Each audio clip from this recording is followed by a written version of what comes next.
নমস্কার। আজ 23 এপ্রিল জাতীয় বিশ্ব বই দিবস।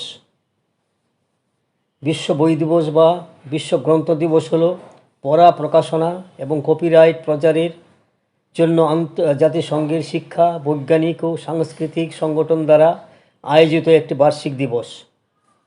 23 এপ্রিল 1995 সালে ইউনেস্কো প্রথমবারের মতো বিশ্ব বই দিবস উদযাপন করে। এরপর থেকে বিশ্বের বিভিন্ন দেশে প্রতি বৎসর 23 এপ্রিল বিশ্ব বই দিবস হিসাবে পালিত হয়ে আসছে। এই জাতীয় বিশ্ব বই দিবসকে নিয়েই ইউটিউবের সাহিত্যের নবদিগন্ত চ্যানেলে আজকের আলোচ্য বিষয় বিশ্ব বই দিবসের গুরুত্ব আজও প্রাসঙ্গিক। গ্রন্থনায় রবীন্দ্র কুমার চক্রবর্তী। বিশ্বব্যাপী বই সম্পর্কে সচেতনতা গড়ে তোলার দিন হিসাবে পালিত হয়ে আসছে বিশ্ব বই দিবস। বিশ্ব বই দিবসে শিশু সাহিত্যের প্রাধান্যই বেশি। বিশ্বের সাহিত্যের ধারায় শিশু কিশোর সাহিত্যের বেশ অনেকখানি এবং শক্তিশালী জায়গা দখল করে আছে। অন্তত 19 দশকে রেনেসাঁ নামাঙ্কিত সময়ে বালকের যুগে শিশু সাহিত্য সংখ্যায় না হলেও ভারে কম ছিল না। ফ্রান্সের লাঁফ মতে 1921 সাল থেকে 1995 পর্যন্ত শার্লে পেরো 1828 থেকে 1703 পর্যন্ত, রাশিয়ার ইভান ক্রিলভ 1769 থেকে 1840 সাল পর্যন্ত, জার্মানির গ্রিন ভ্রাতৃদ্বয় 1775 থেকে 1776 সাল, ডেনমার্কের লেন্স ক্রিস্টিয়ান অ্যান্ডারসন 1805 থেকে 1875 প্রমুখ সাহিত্যিক মিলে পাশ্চাত্য শিশু সাহিত্যের ভিত্তি নির্মাণ করেছিলেন। এই শৈশব অবস্থায় পাশ্চাত্য শিশু সাহিত্যে যে নীতি উপদেশের প্রাধান্য ছিল তার থেকে শিশু সাহিত্যকে অনেকাংশে মুক্ত করেন এডওয়ার্ড লিয়ার 1812 থেকে 88 সালে ও লুই ক্যারল 1832 থেকে 98 সাল। অন্যদিকে বাংলা শিশু সাহিত্যের গোড়াপত্তন হয় 19বিংশ শতাব্দীর দ্বিতীয় দশকে। 1818 খ্রিস্টাব্দে প্রকাশিত হয় প্রথম বাংলা মাসিক দিগদর্শন। সেই থেকে শুরু করে বেশ কিছু কাল পর্যন্ত শিশু সাহিত্য ছিল নীতিকথায় আষ্টেপৃষ্ঠে বাঁধা। 19বিংশ শতাব্দীর দ্বিতীয় দশকে ঔপনিবেশিক ব্রিটিশ রাজের বৈদেশিক নিষ্পেষণের অন্ধকারাচ্ছন্ন যুগে পাশ্চাত্য সভ্যতা ও সংস্কৃতির স্পর্শে ভারতীয় সমাজে এলো প্রচণ্ড আলোড়ন। রক্ষণশীলতা ও গোঁড়ামি, ঐতিহ্যের অনুকরণ ও অন্ধবিশ্বাস এবং কুসংস্কারের সঙ্গে মধ্যযুগীয় তামসিকতার বিবর্তিত পরিস্থিতিতে শুরু হয় যুক্তি, বিচার বিশ্লেষণ, মানসিকতাবাদ ও মুক্তিচিন্তার সংঘাত। এই প্রেক্ষিতে 19 দশকে নবজাগরণ, আধুনিকতার শুরু, আর ঈশ্বরচন্দ্র বিদ্যাসাগর ছিলেন এই জয়যাত্রার অনন্য দিশারি। বাংলা সাহিত্যের ধারায় শিশু সাহিত্যের বেশখানি এবং শক্তিশালী জায়গা দখল করে আছে। অন্তত 19 শতকে রেনেসাঁ নামাঙ্কিত সময়ে বালকের যুগে শিশু সাহিত্যের সংখ্যায় না হলেও ভারে কম ছিল না। শিশুদের হাতেখড়ি ও অক্ষর পরিচয় ইত্যাদির জন্য শিশুশিক্ষা, বর্ণ পরিচয়, অষ্টম দ্বিতীয় বোধোদয় অর্থাৎ শিশুদের প্রাথমিক শিক্ষার পাঠ্যপুস্তক রচনার ক্ষেত্রে মদনমোহন টঙ্কালঙ্কার ও বিদ্যাসাগর বাংলার শিক্ষা জগতের দুই প্রধান নায়ক যে বিরাট এবং যুগান্তকারী শুভ সূচনা করে গেলেন। বিদ্যাসাগরের সাহিত্য চর্চায়, সমাহিতসনায় ও অধ্যাপনায় এসেছিল স্বচ্ছ চিন্তা ও যুক্তিবাদ মূল্যবোধ। 19 শতকের দ্বিতীয় পর্বে শিক্ষক ও পাঠ্যপুস্তকের অভাবে যখন শিক্ষা পরান্মুখ হতে চলেছে, বিদ্যাসাগর তখন আপন প্রচেষ্টায় তাদের শিক্ষামুখী করলেন, শিক্ষা প্রশিক্ষণের ব্যবস্থা করলেন, নিজে বই লিখলেন, বই লেখালেন যোগ্যতম ব্যক্তিকে দিয়ে। 1855 সালে বাংলা ভাষা শিক্ষার জন্য বর্ণ পরিচয় প্রথম ভাগ এবং দ্বিতীয় ভাগ প্রকাশ করেন। বর্ণ পরিচয় প্রকাশের আগেই 1849 সালে জীবনচরিত এবং 1851 সালে তিনি বোধোদয় প্রকাশ করেন। তার প্রথম বই বেতাল পঞ্চবিংশতির প্রকাশকাল 1847 সাল। এরপর ধারাবাহিকভাবে বহু পাঠ্যপুস্তক ও অমূল্য গ্রন্থ রচনা করে বাংলা ভাষা ও বাংলা সাহিত্যের ভিত তিনি রচনা করেন। বাংলা বর্ণ পরিচয় দিয়ে আরম্ভ করে ধাপে ধাপে শিশুকে কথামালা, বোধোদয়, জীবন চরিতাবলী, আখ্যান, মঞ্জুরির গল্পগুলির মধ্য দিয়ে শিশুকে পূর্ণ বিকশিত মনুষ্যত্বের দ্বারে প্রান্তে পৌঁছে দেবার তার উদ্যোগ অতুলনীয়।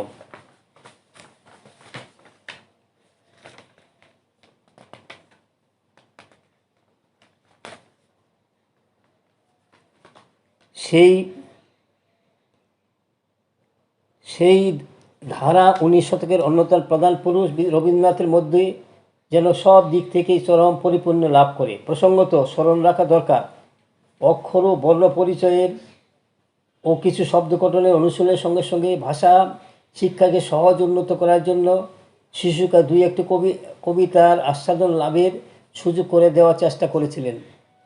উদাহরণস্বরূপ সুশিক্ষার বিখ্যাত কবিতা পাখি সব করে রব রাত্রি পোহাইল, কাননে কুসুম কলি সকলেই ফুটিল কবিতার নাম উল্লেখ করা যায়।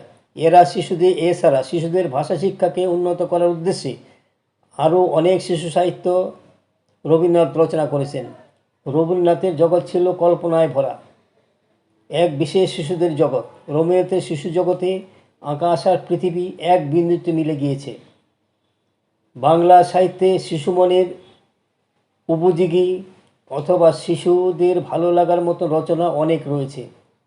প্রাক রবীন্দ্র যুগে কিছু কিছু শিশুদের অন্তরে প্রবেশ করে আন্তরিকতার সঙ্গে তাদের কথা বলতে পেরেছেন বা বলতে চেয়েছেন কজন? সম্ভবত রবীন্দ্রনাথে প্রথম যিনি উপলব্ধি করেছিলেন শিশুদের মনের কথা আছে, যা একান্তই আপন। তার যে কথা একান্তেই তাদের মাকে কেন্দ্র করে শিশু জগৎ, তাকে নিয়ে তার যত ভাবনা বীরত্ব, আবার তাকে নিয়ে তার মান অভিমান সমস্ত কিছু। শিশুদের এই নানা ভাবনায় ভরা মনটিকে বা মনের জগৎটিকে রবীন্দ্রনাথের মতন এমন করে আবিষ্কার করেননি কেউ। রবীন্দ্রসৃষ্ট এই শিশুদের ভাবনার মধ্যে অসাধারণত রয়েছে অনেক, কিন্তু ঠিক তার পাশে আবার খুঁজে পাওয়া যাবে অতি সাধারণ, অতি পরিচিত শিশুকে, যে শিশু তার মনের ভাবনা ব্যক্ত করতে গিয়ে বলেছে, মাকে আমার মনে পড়ে না, পরে শুধু বসে গিয়ে শোবার ঘরে এক কোণে বসে লেখাপড়া। এমন অবশ শিশুকে খুঁজে পায় যখন সে মাকে বলেছে, নাইবা চিঠি ডাকে দিলে, আমার কথা রাখো, আজকে না হয় বাবার চিঠি মাসি লিখুন নাকো।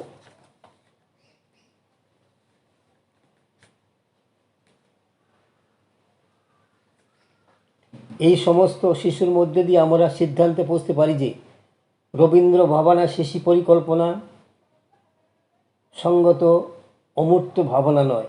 শিশু অনুষঙ্গে যেখানেই বাক প্রতিমা ব্যবহৃত হয়েছে সেখানেই কৌতুকময় বা হাস্য মুখরিত বা বেদনা বিক্ষুব্ধ অথবা অভিমানহত একটি শিশুর আত্মপ্রকাশ করেছে। এই প্রসঙ্গে উল্লেখ করতে হয়, মা ও শিশুর অন্তর সম্বন্ধের ক্ষেত্রে রবীন্দ্রনাথ তুই সম্বোধন ব্যবহার করেছেন। তার পারিবারিক পরিবেশ তার মার্জিত রুচিবোধের বিরুদ্ধে সাক্ষী দেবে এই তুই সম্বোধন। তা সত্ত্বেও রবীন্দ্রনাথ সচেতনভাবেই এই শব্দ চয়ন করেছেন। তিনি যেন তার অভিজাত্যের বেড়াজাল কাটিয়ে এসে একেবারে মাটির কাছাকাছি পৌঁছেছেন। তাই তো তার শিশু বলে, মা যদি তুই আকাশ হতিস, আমি চাপার গাছ, তোর পাতা মোর বিনি কথায় হতো কথার নাচ। শুধুমাত্র মানব সংসারে নয়, প্রকৃতিতে বা প্রাণী জগতে সর্বত্র রবীন্দ্রনাথ শিশুকে প্রত্যক্ষ করেছেন, তার মুগ্ধ হয়েছেন। এই সমস্ত শৈশবের গরিমামণ্ডিত জাতকদের দেখে রবীন্দ্রনাথ কাব্যে, কবিতায় এবং এইটাই শিশু শব্দটি ব্যবহৃত হয়েছে। যেমন মানবের ক্ষেত্রে হয়, তেমনি ভিন্ন বস্তু, বৃক্ষ, প্রাণী ইত্যাদির ক্ষেত্রেও, অর্থাৎ শৈশবমণ্ডিত তার চেতনার জগতে শিশুর উপমা তিনি ব্যবহার করেছেন। রবীন্দ্রনাথের শিশু সাহিত্য অসামান্য চিন্তাধারা অন্যতম ধারক ও বাহক শিশুরা। কিন্তু অবনীন্দ্রনাথের ইতিহাস আর পরিকল্পনা মেশাতে জগৎ, রাজা আর দেশপ্রেমীদের বীরত্বের কাহিনী, নিছক গবেষক পাঠ্য ইতিহাস যেমন জীবন্ত দুরন্ত কিশোর কাহিনীর রূপ নিয়েছিল। ত্রিলোকনাথ গঙ্গোপাধ্যায় শিশু সাহিত্যের বুদ্ধের জগতে গিয়ে নিয়ে গিয়েছেন। উপেন্দ্র কিশোরও তাই। কিন্তু এই ভূতেরা ভয় দেখায় না, গা ছমছম করে অন্ধকার রাতেও যেমন তাদের সাথে খেলা করে। আর ঠাকুমার ঝুলির দৈত্য দানব রাক্ষসরা শুধু চরিত্র নয়, সোনার পুতুলের মতো রাজকন্যারা যেমন আছে, আবার লালকমল নীলকমলরাও, যারা রাক্ষসের প্রাণভোমরা, হাতের মুঠোয় নিয়ে রাক্ষসকে মারতে জানে, বন্দিনী রাজকন্যাকে উদ্ধার করতেও জানে। আধুনিক যুক্তিবাদী পণ্ডিতরা শিশুমণি রাক্ষস, কুক্ষস, দৈত্যদানা, পক্ষীরাজ ঘোড়া এবং পরিদের নিয়ে মিথ্যা কল্পনা ঢুকিয়ে দেবার ঘোর বিরোধী। কিন্তু শিশুর কল্পনা রাজত্বে এই ইচ্ছা পূরণের চাহিদাকে দুকুল স্থাপন নদীর মতোই সদাবহতা, একথা অস্বীকার করি কীভাবে? আর গুগা বাবার বৈজ্ঞানিক ভূতের রাজা লালকমল নীলকমলের কাল্পনিক অভিযান কেমন করে জানি শিশুমণি শুভ আর শুভোদয় দেওয়ালটা বানিয়ে দিয়েছে। তারা জানায় অন্যায় জেনে হাত গুটিয়ে বসে থাকতে নেই। লালকমলদের দুঃসাধ্য অভিযান করতেই হবে রাক্ষসদের বিরুদ্ধে, নিজেদের কথা চিন্তা না করি। বাংলা শিশু সাহিত্যের এই প্রবণতায় কাজী নজরুল ইসলামের অবদানও কম নয়। গল্প, উপন্যাস, নাটক নজরুল কী লেখেননি? তার কথা সাহিত্য যেমন উজ্জ্বল দীপ্ত নয় সত্য, তা বলে একেবারে অপাঙ্ক্তেয় ক্ষীণ ভাবার কারণ নেই। ছোটের জন্য নজরুল খুব কম লেখেননি। নানা ধরনের লেখা, কবিতা, ছড়ার পাশাপাশি নাটকও আছে। ছোটদের কথা ভেবে লিখেছেন কিছু গান। শিশু সাহিত্যে নজরুলের অবদান এমনভাবে আলোচিত হয় না। ছোটদের লেখায় তিনি যথেষ্ট সফল, মৌলিকতায় ও নিজস্বতা উজ্জ্বল। গড্ডালিকা প্রবাহে অনেকের মতো সামিল হননি কখনো। শিশু সাহিত্যে বরাবরই সক্রিয়তায় দীপ্ত তিনি। নজরুলের বিদ্রোহী সত্তা, জনমুখী সাহিত্য তার বহুমুখী প্রতিভাকে আড়াল করে রেখেছে। নজরুল দীর্ঘজীবী হলেও তার সাহিত্য চর্চার সময়কাল খুব বেশি নয়। বাকহারা, স্মৃতিহারা, অসুস্থ নজরুল দীর্ঘ 37 বছর কাটিয়েছেন সীমাহীন যন্ত্রণায়। কত চিকিৎসা, বিদেশে নিয়ে যাওয়া, কিছুতেই তাকে রক্ষা করে গেল না। ফুলের জলসায় কবি নীরব হয়ে থেকেছেন, কিন্তু তার লেখনী ছোটদের জন্য যা তিনি সৃষ্টি করেছিলেন তা আজও অম্লান। নজরুল শিশুদের জন্য নানা ধরনের লেখা সৃষ্টি করেছেন। তার মধ্যে ঝিঙ্গে ফুল 1926 সালে, সাত ভাই চম্পা 1927 সালে ও পুতুলের বিয়ে 1933 সালে, এই তিনটি শিশুমঙ্গল গ্রন্থ নজরুল ইসলামের বাকরুদ্ধ হওয়ার আগেই প্রকাশিত হয়। প্রথম দুটি বই ছড়া কবিতার, শেষেরটি নাটক ও কিশোর কবিতার। এই বইগুলি প্রকাশকালে কবি সুস্থ ও স্বাভাবিক ছিলেন, ফলে ছড়া, কবিতা, নাটক সবই কবি কর্তৃক নির্বাচিত।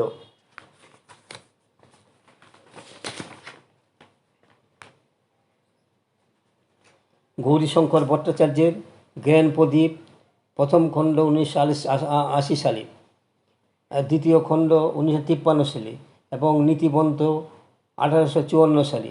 রাজকৃষ্ণ বন্দ্যোপাধ্যায়ের নীতিবোধ 1851 সালে, কালীকৃষ্ণ চট্টোপাধ্যায়ের নবনীতে আষাঢ় 1858 সালে ইত্যাদি গ্রন্থগুলি দাপট ছিল যথেষ্ট। 1963 খ্রিস্টাব্দে জন্মগ্রহণ করেন উপেন্দ্র কিশোর রায় চৌধুরী।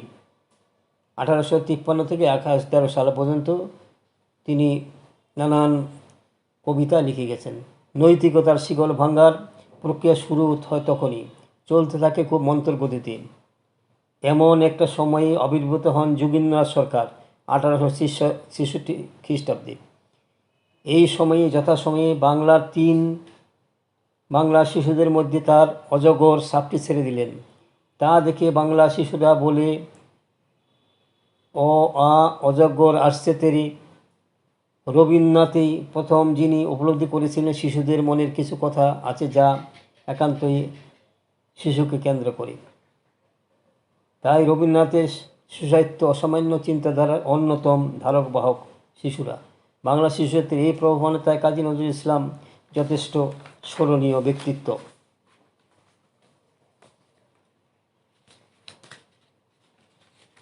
শিশু সাহিত্যকে যে পত্রিকা আন্দোলনে পর্যায়ে নিয়ে গেছিল সেটা হলো সন্দেশ। আর তার মূল প্রাণপুরুষ বাংলা সাহিত্যের অনন্য অবহেলিত প্রতিভা সুকুমার রায়। তিনি শিশুদের রাজ্যের একাধিপতি সম্রাট। অনেকে তার ছড়া ও কবিতাকে ননসেন্স হিউমারের বা উদ্ভব কল্পনার তকমা এঁটেছেন। তার ভিতরে প্রসন্ন হয়ে বাসা বেঁধেছিল তাচ্ছিল্য। কিন্তু সত্যি কি সৎপাত্র, 21 আইন, বাবুরাম সাপুরে বা গোপচুরি অর্থহীন ননসেন্স হিউমার? সুকুমার এই প্রকৃত কল্পনা আর যুক্তিবাদী মন তৈরির কারিগর ছিলেন। হেসরাম হুঁশিয়ারির ডায়েরি বিজ্ঞানভিত্তিক শিশু উপযোগী সৃষ্টির বিরল দৃষ্টান্ত। সুকুমার রায় প্রথম বাঙালি যিনি শিশু মনকে ধরতে চেয়েছিলেন, হৃদয়ে দিয়ে ছুঁতে পেরেছিলেন। তিনি শিশু কিশোরকে নেহাত অবোধ বাচ্চা ভাবেননি, আবার বয়স্কদের জটিল স্বার্থসংকুল ব্যক্তি মনও তিনি চিন্তন করেননি। তিনি জানতেন শিশু জগতে নিয়ম ভাঙ্গা কল্পনা আছে, যুক্তিহীনতা আছে, পাশাপাশি নিঃশর্ত তার্কিক মনও আছে। আর এই নরম জমিতে ব্যক্তি সর্বস্বতা ছাড়িয়ে সামাজিক মূল্যবোধের বীজ বোনার সবথেকে ভালো সময়। এত অল্প সময়ে এত বিপুল কাজ আর কেউ করতে পারেননি। 40 দশক থেকে শিশু সাহিত্যের এক নতুন বাঁক নিল, যার পূর্বাভাস পেয়েছিলেন সুকুমার রায়ের রচনায়। তার কল্পরূপে রাজপুত্র ব্যঙ্গ বা ব্যঙ্গনী নয়, নায়ক হলো কাঞ্চন কুমার, আমাদের পাশের মানুষ, আমাদের বন্ধু স্বজনেরা, কিংবা আমাদেরই চেনা জানা মানুষের মতো ভিন্ন ভিন্ন চরিত্র, টেনিদা, ঘনাদা, হর্ষবর্ধন, গোবর্ধনরা। কবি প্রেমেন্দ্র মিত্র বাংলার সংস্কৃতির জীবনে এক অসাধারণ পুরুষ। কবিতা, গল্প, উপন্যাস কিংবা চলচ্চিত্র নির্মাণ, যেখানে তিনি হাত রেখেছেন সেখানেই সোনা ফলিয়েছেন। তার অবদান ছোটদের জগতে ঘনাদা, এক অনন্য সৃষ্টি। এই গল্পের মোড়কে শিশু কিশোরের মনের মানচিত্রে কেমন করে যে ঢুকে যায় ভূগোল, ইতিহাস, বিজ্ঞানের নানা অজানা কথা।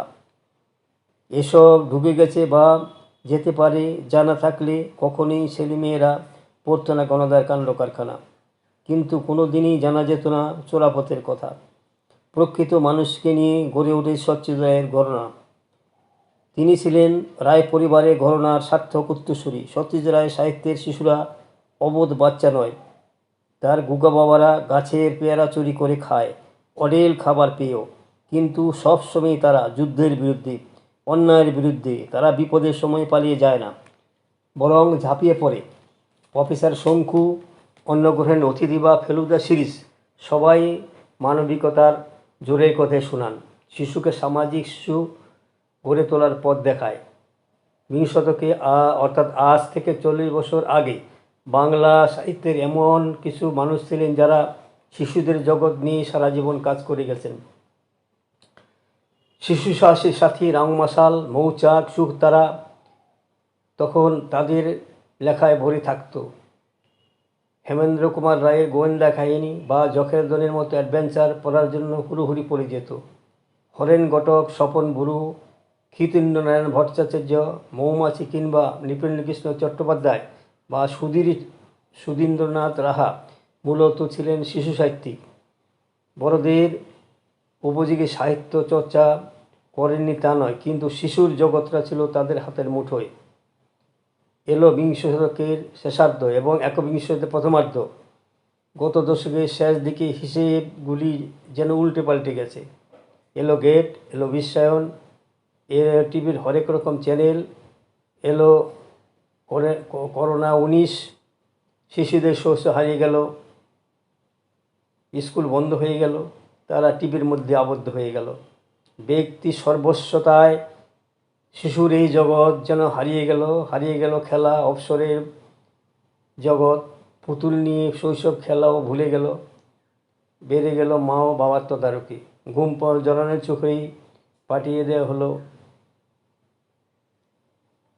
মোবাইলের মাধ্যমে, তার পড়াশোনা আরম্ভ হলো।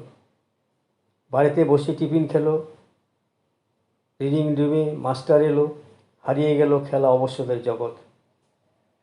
যেমন করে হোক তোমাকে আবার বন্ধুদের সাথে প্রতিযোগিতায় জিততে হবে, আর এই যুদ্ধে যেন ন্যায় নীতি নেই। আজ নীলকমল লাল কমলদের সঙ্গে বন্ধুত্ব করো না, শুধু স্বার্থ, শুধু বন্ধুত্বের শর্ত। আজকের শিশুরা ঘুম ঘুম চোখে চলে যায় তাদের কোচিং ক্লাসে, তারপরে বিদ্যালয়ে সাঁতার কাটে, নাচ গান এসব সমস্ত ভুলে গেছে তারা। ফুটবল ক্রিকেট তাদের জীবন থেকে আজ বিচ্ছিন্ন। এই একবিংশ শতকে আজ আমাদের পাশে শিশু সাহিত্যিকদের আর খুঁজে পাওয়া যায় না ব্যোমকেশ, টেনিদা, বিনিদি, বিমলা দাদের। এই প্রজন্মের শেষ প্রতিনিধি শুধু ফেলুদা, অশোক শঙ্কর, প্রফেসর শঙ্কু। সুনীল গঙ্গোপাধ্যায় আমাদের যুগের উল্লেখযোগ্য গদ্যকার। তিনি সর্বদাই তার ক্ষমতার ছাপ রেখেছেন কাকাবাবুর কাহিনীগুলিতে। কাকাবাবু পুরনো দিনের শিশু সাহিত্যের ঐতিহ্য নিয়ে চলেছেন, যেমন লিখে শীর্ষেন্দু বন্দ্যোপাধ্যায়, বুদ্ধদেব, মতি নন্দী। এরা কেউ কি শিশু সাহিত্যের সর্বক্ষণের লেখক নন। সর্বক্ষণের লেখক যারা, তারা আজ বিরল। যারা অস্তিত্ব টিকিয়ে নিয়েছেন তারা শিশুদের নিয়ে আছেন। শিশুদের নিয়ে নাটক লিখেছেন, প্রযোজনা করেছেন শৈলেন ঘোষ। শিশু চলচ্চিত্র নিয়ে নানা পরিকল্পনা করেছেন, এটা সত্যি কথা। কিন্তু প্রদর্শিত শিশু চলচ্চিত্রের সংখ্যা সীমিত। শিশুদের জন্য প্রদর্শিত ছবিগুলি হলো সোনার কেল্লা, হীরক রাজার দেশে, গুবি বাঘা ফিরে এলো, ভোম্বল সর্দার, মেঘের খেলা, পাহাড় থেকে সাগরে, স্বাধীনতা সংগ্রাম বাংলা ইত্যাদি। অ্যাডভেঞ্চারের জগতে কল্পনাকে বেঁধে রেখেছেন অমরেন্দ্রনাথ চক্রবর্তী। শিশু সাহিত্যিকদের মধ্যে ছিলেন প্রীতিভূষণ চাকি, জ্যোতিভূষণ চাকি। এখনও জল করছেন লীলা মজুমদার, গৌরী ধর্মপাল। পত্রিকা সম্পাদনা করেছেন, ছড়া লিখেছেন সরল দে, নীলবেন্দু, গৌতম, অধীর বিশ্বাস, কার্তিক ঘোষ, অনিকা অগ্নিহোত্রীরা। পুরানো ধারাকে সামনে রেখে শিশু পাঠ্যপুস্তকে গল্প লিখেছেন। অনেক তরুণ সাহিত্যিকে শিশু মনের ভাবনা চিন্তা নিয়ে এগিয়ে এসেছেন, যেমন দীপ মুখোপাধ্যায়, পার্থজিৎ গঙ্গোপাধ্যায়, ভবানী প্রসাদ মজুমদার। শিশুদের নিয়ে ছড়া লিখেছেন রাসবিহারী দত্ত, হান্নান, শ্যামলকান্তি, প্রবীণ উষা, প্রসন্ন মুখোপাধ্যায়। কবিতা গল্প দুই লিখেছেন। একবিংশের প্রথমার্ধে প্রাপ্তি। এখন কিছু কিছু শিশু কিশোর পত্রিকা নানা চূড়ান্ত প্রতিকূলা সত্ত্বেও সন্দেশ প্রদর্শিত আন্দোলনের ধারাকে বয়ে নিয়ে যাচ্ছেন। এখনও কিছু কিছু শিশু কিশোর পত্রিকা ধারাবাহিক বিভিন্ন সম্পাদক সম্প্রদায় প্রকাশিত হচ্ছে। পত্রিকাগুলি হলো কিশোর জগৎ, কিশোর ভারতী, রং বেরং কিংবা সরল দেবের টকবক। একবিংশ শতাব্দীর অসীম মূল্যবৃদ্ধি, বাণিজ্যিক আক্রমণ থেকে আজকে শিশুদের রক্ষা করতে হলে তাদের মনকে সাহিত্যের দিকে ফেরাতে হবে। সারাক্ষণ তারা টিভি, ভিডিও, মোবাইল নিয়ে নানা প্রচারে যুক্ত না থেকে তাদের শিশু সাহিত্যের দিকে যথোপযোগী পরিবেশ সৃষ্টি করতে হবে। শৈশবী কর্মজীবনের প্রবেশ তরুণদ্বার। এই সময় জীবনের প্রস্তুতিকাল। ভবিষ্যৎ কর্মজীবনের সকল দায়িত্বভার বহনের যোগ্যতা এই সময়ে অর্জন করতে হয়। এই সময়ে সমস্ত অর্জন করতে হয়। সুতরাং এই আলোচ্য বিষয় আমার এখানেই শেষ হলো। বন্ধুগণ, এই আলোচ্য বিষয়টি মনোভূত হলে অবশ্যই ভিডিওটি সাবস্ক্রাইব, শেয়ার এবং লাইক করতে ভুলবেন না যেন। সুস্বাগতম।